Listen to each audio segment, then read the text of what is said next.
Okay, I made a video a while ago, 4 or 5 parts to it, and got to looking at it. It was about almost 20 minutes long. So we're going to go back and do a synopsis of it.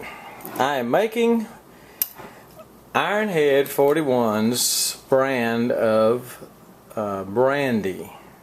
Ironhead 41's brandy. Now he made, if you go back and look at his video, it's one of his very early videos. It's called What to Do with the Peach Pits and Peelings. And you know, his wife is canning peaches, and he takes the peelings and the pits and makes brandy out of them using this this recipe. And I tried it last year with some pear. I didn't have peaches. Tried pear. Turned out real well. The only difference, I'll tell you in just a minute, of what I did different than he did. First of all, my first video, I was cutting up pears and showed you how to, you know, if you don't know how to cut up pears, you ain't got no business doing this, alright? So, I quartered or more, you know, get the pears in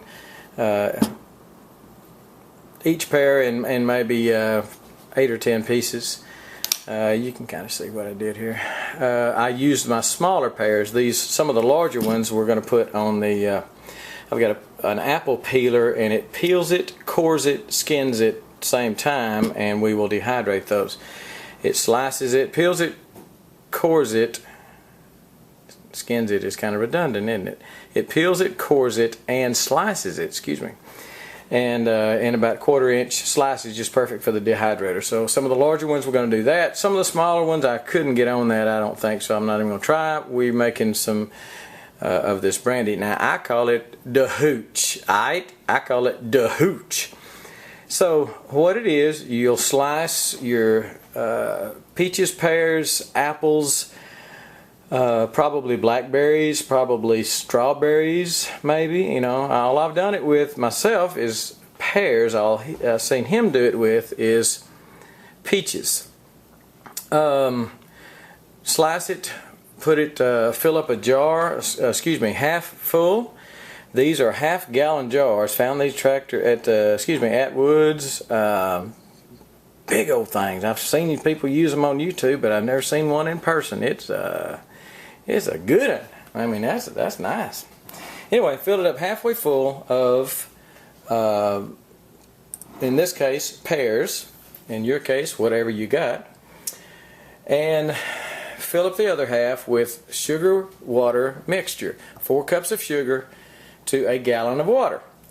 You don't have to boil it, but after your water comes to a boil, put your sugar in, turn it off, stir it around, and it dissolves real well. You just want it clear. You want the clear liquid. And so to do that, the water has to be pretty warm for sugar to melt. There's a, I don't know exactly what temperature it is. Half of fruit, fill it up to the neck here with your sugar water mixture, no yeast. And what I do differently is clean off your rims, cinch it down pretty good. Just, you know, don't tear it up, but just cinch it down pretty good. And what Ironhead did is to bury it for about 5 months. My ground outside is not any softer than that right there. I'm not digging a hole for nothing, alright? If I had a backhoe, maybe. I'm not going to dig it with my front end loader, so we're going to do it a different way. And I did it last year like this. What I did was to, I had an ice chest, big, I don't know how many quart, but a big, it's probably 3 feet long and 1.5 feet wide. And I put 17 jars, quart jars, down in it. I put, instead of burying them, I put potting soil in between the jars. I don't let the jars touch. I put, you know, I spaced them out 1/2 inch apart, and put potting soil, packed it full of potting soil down in it and everything. Ironhead said just to hold in the heat, the reason he buries it. I don't know any reason why a ice chest would not hold the heat in just as well as dirt, plain old dirt would. So I basically buried it, but I buried it in an ice chest, and left it for about 4 months. We pulled a couple of them out. Now the problem is, I mean, the work to this is straining it. One of the reasons I didn't grind this up, I didn't pulp it up or run it through a processor or whatever, is because it is a pain in the Watusi to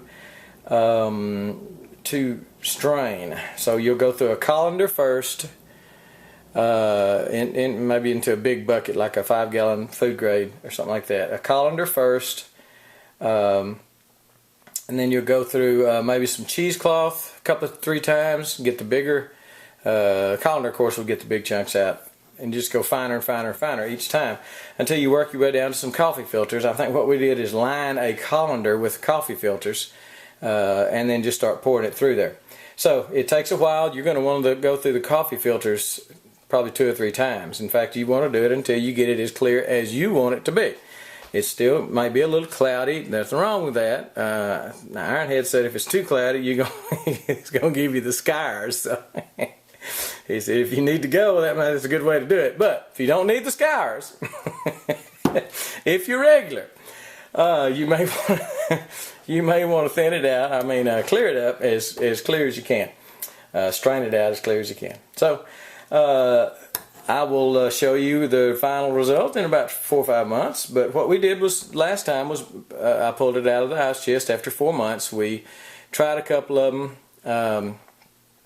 Now you need to understand, I don't drink. I drink probably a cup of alcohol a year. So I'm not going to be in this for the taste test. Don't listen to me as far as taste. But people that I do know that do take a nip every now and then, you know what I'm saying? Said it's pretty dang good. So, and you know what? For the sip that I tried, I thought it was pretty good. It does have a little wallop to it. I mean, there's definitely some alcohol there. But like I say, no yeast or anything like that. So, I don't think I left anything out. Just bury it if you want to dig a hole, and he covers up with a tarp. You can go back and watch his video. It's fairly detailed on the first part of it, of how he does it. He tells how he does it. It doesn't really show.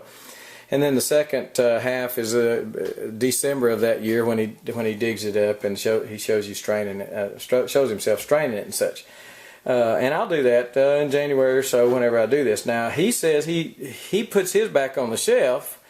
He drinks 1 quart of it and then puts the rest of it on the shelf for a couple more months. Now we found that leaving it 2 more months in the cooler, in the ice chest, it was different than it was. We dug up, pulled out a couple of jars in January, and then a couple of months later I finished it up, pulled the rest of it out, and strained it and all that. So, and there was a definite difference. More fruity, maybe more. Gosh, I don't know. I don't know. I don't know all the terms. I got a son-in-law that sniffs it and swishes it around in the glass and squirts it around in his cheeks and all that. But anyway, that's not me.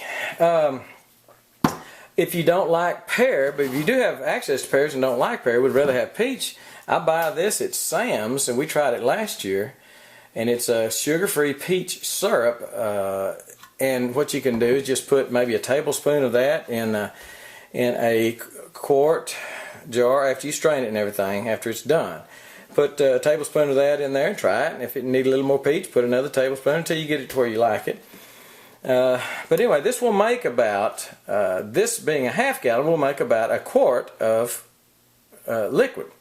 So you're going to get about a half of it. As you see, they're floating. I got 1 sinker right now. So after they begin to absorb all the syrup water, then they do start to sink. So, in a little while they'll all be on the bottom.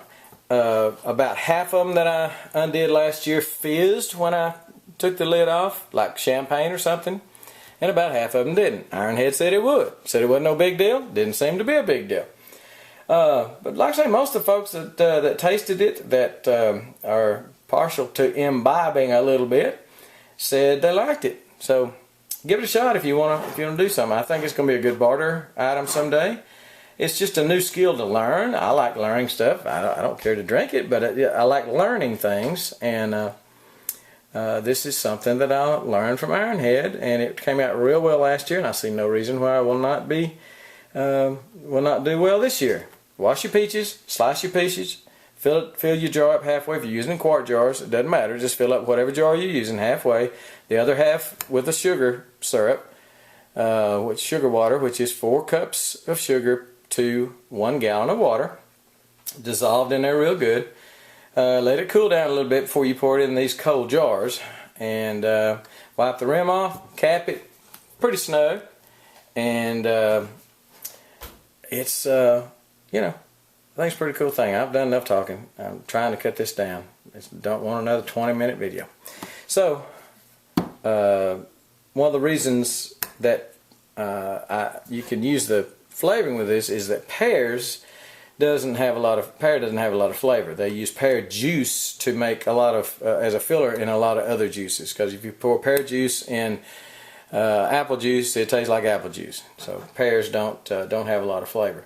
So you will taste the pear in it if you do just pear, but if you add something like this, then you can make peach brandy, or Sam's has raspberry, I think. So you can do something like that. It's a liqueur. I call it the Hooch. All right, that's the Prepper Hooch. So you make you some Prepper Hooch. Make you some Prepper Hooch. Follow that recipe. You shouldn't go wrong, I don't think.